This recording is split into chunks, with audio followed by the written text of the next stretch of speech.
Dumelang. Hello guys, welcome to my channel. If you're watching me for the first time, thank you so much for clicking on this video, and I would like to have you back, so please click that big red subscriber button below. Help me grow my platform. It will be really great to have you back all around, all the time. And yeah, if you can, click that notification bell so you can be notified every time I upload a video. And yeah, today's video is all about my labor and delivery story, so I'm gonna let you in on how it went down. For those who don't know, I am 6 weeks postpartum since I've given birth to our baby boy, and he's so handsome and cute and everything. I might be biased, but he is handsome. We don't know yet who he looks like. So I went into hospital on a Thursday. It was a Thursday at 4 p.m. Okay, let me start the story from the beginning. So my labor started on a Tuesday, and when I started timing the contractions, they were like an hour apart. So basically there's nothing you can do about it, but just every time you get one, like bear and grin the pain of the contraction. Then on Wednesday,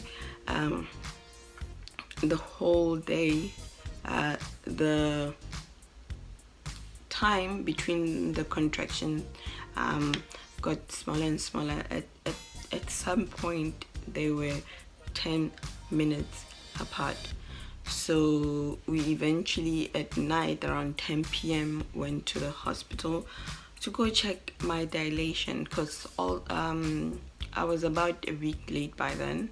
I was about a week late by then, and I had gone to my doctor when I was full term, and when she checked me the week before, I was about 2 centimeters dilated. On the Wednesday at night when we went to the hospital, I went to triage. We got there, they did the exam. Yeah, my contractions were very 7 to 10 minutes apart, but I was still 2 centimeters. I wasn't very much dilated, and they gave me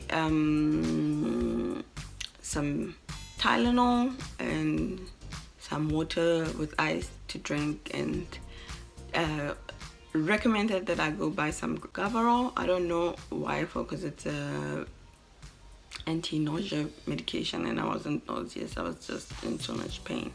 Anyway, then they said I could go home, and I came home on the Wednesday still in pain, and the whole night I couldn't sleep. Like every time I tried, I was about to fall asleep, I would get these contractions that were like 10 minutes, 7 minutes apart.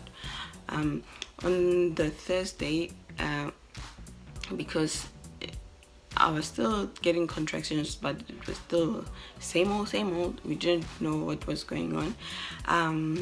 My husband went to work, and around 9-10 I called him and told him no, I couldn't do this, he must come back, and he came back home. It was a very tough morning that day. Anyway, that same Thursday was the day that I had another appointment with my gynae, so I went to my appointment at 2 p.m. When I got there, the contractions was so intense. Like I tried lying down to get checked by my doctor, and I couldn't lie on my back. The contractions were that bad, and so that's when she told me they are going to send a requisition form to the hospital for them to give me a shot of morphine. So I should go to the hospital and go get the morphine injection if I'm not dilated enough. So we got to the hospital, they did the whole triage thing. I had the whole day been tracking my contractions, and by then they were legit 4 minutes apart. So when we got to the hospital, the nurse decided to admit us. I was very happy about that. So I was like, I should have eaten. because once they admit you, like goodbye food until you give birth, just in case you need to go in for a C-section. If you don't know, I have a daughter who's 2.5 years old, and she was delivered by C-section, and it was an emergency C-section. So I was going to do a VBAC this time around. I was trying all my best, and I took on the pain, the contractions. That was so bad. The thing is, with my first pregnancy and delivery, I had such a bad experience during labor. For like 3 days I couldn't move my legs. It was that bad. So the anesthesiologist in Toronto, I don't think they knew what they were doing. My legs for 3 days were swollen. I couldn't move. Like, it took a whole 3 days while I was still in hospital for me to gain back my legs, for me to be able to walk proper. And even then, when we left the hospital after 3 days, my feet were still, my legs were very, very, very, very swollen. So I was very scared, and I was going to try and go through the labor and delivery using laughing gas and morphine. So what the nurse during admitting told me is that, well, you only get the laughing gas, you don't get it all throughout, okay? When you're during labor, you only get it towards the end, and it doesn't really take away the pain that much. It just like, it just takes off the edge, okay? It doesn't do that much for your pain. And the morphine also, it's not gonna really help. She told me it's just better to get the epidural, you know. And I was really nervous about getting the epidural because of the previous experience I had in Toronto. So if you don't know, we've moved to Sudbury. If you're new watching my videos, we've moved to Sudbury.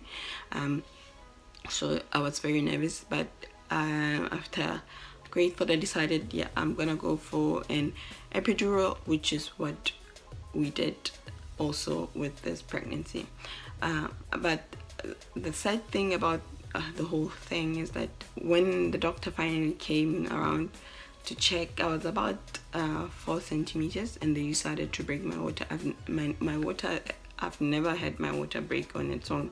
So both my pregnancies, my water was broken for me. So after they broke my water, things did go a bit rapidly. So by the time I decided that I want an epidural, the anesthesiologist was in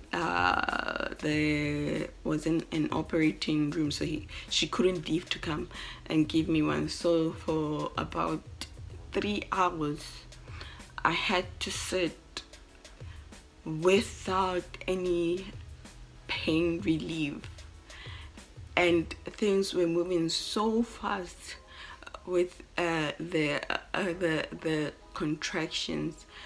By the time she came, I was about at 90 percentile pain threshold.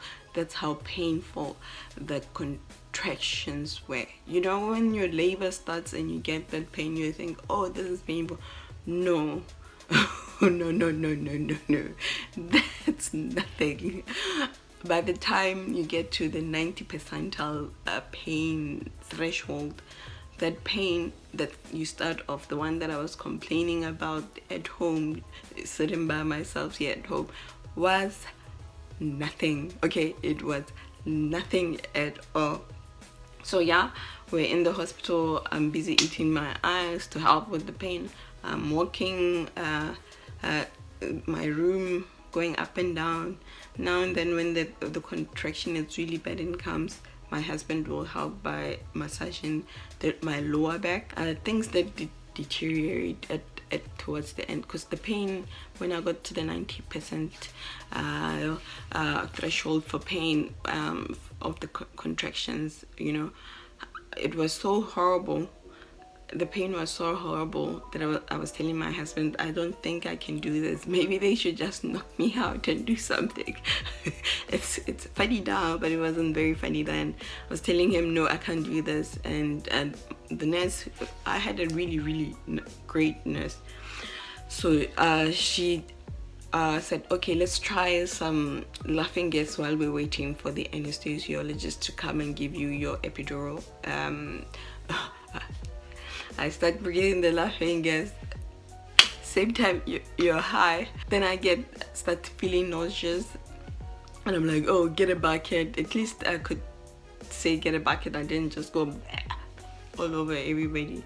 Then I started vomiting, you know, TMI. So I was in great pain. I was vomiting. I was shivering.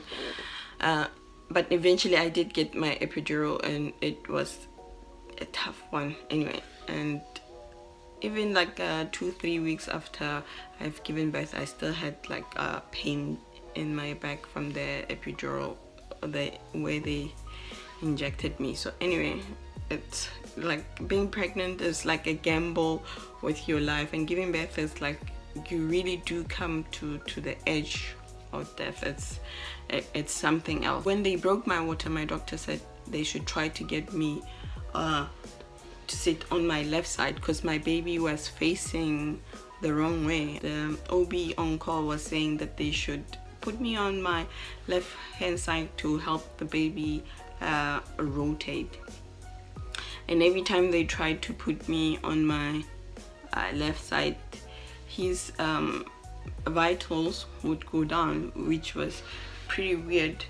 But when I was on my right, he would be fine.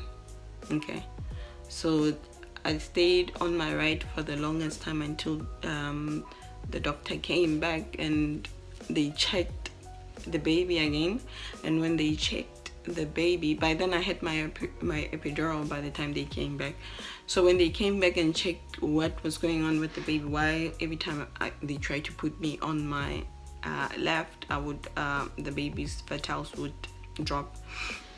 And they found that he had a cord, his umbilical cord, around his neck.